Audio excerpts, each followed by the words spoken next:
Hi welcome to Hanvi YT family log. ఈ శ్రావణ మాసంలో మనందరి ఇళ్ళల్లో ఖచ్చితంగా ఉండే స్వీట్ పొంగల్ అనమాట.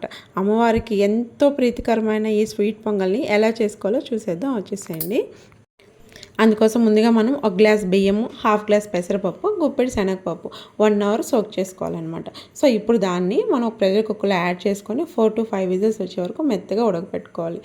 మొత్తం కూడా మెత్తగా అయ్యేలాగా ఉడకపెట్టుకోకూడదు, వీడియోలో చూపించినట్లు ఉడికించుకోవాలి. ఇప్పుడు దీన్ని స్టవ్ మీద పెట్టుకొని 4 to 5 విజిల్స్ వచ్చే వరకు ఉడికించుకుందాం.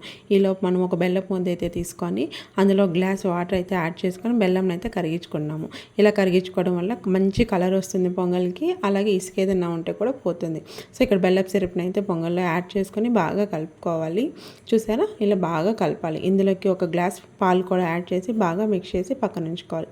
ఇప్పుడు ఒక ప్యాన్ పెట్టుకుని అందులోకి జీడిపప్పు, ద్రాక్ష కూడా వేసి వేపి పక్కన ఉంచుకోవాలి. ఇప్పుడు మనం ఆల్రెడీ కలుపుకున్నాం కదా, ఆ పొంగల్ని స్టవ్ మీద పెట్టి ఒక ఉడికొచ్చే వరకు ఉడికించుకోవాలి. అందులో ఇలాచీ కూడా యాడ్ చేయాలి.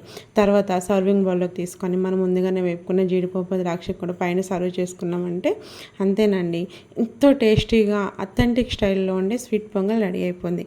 మీకు కనుక ఈ వీడియో నచ్చినట్లయితే మీ ఫ్రెండ్స్ అండ్ ఫ్యామిలీ మెంబర్స్కి అయితే షేర్ చేయండి, ఓకేనా. మన వీడియోస్ మీకు కనుక నచ్చినట్లయితే వెళ్ళేటప్పుడు ఒక చిన్న లైక్ చేయండి, ఓకే ప్లీజ్. Okay, bye.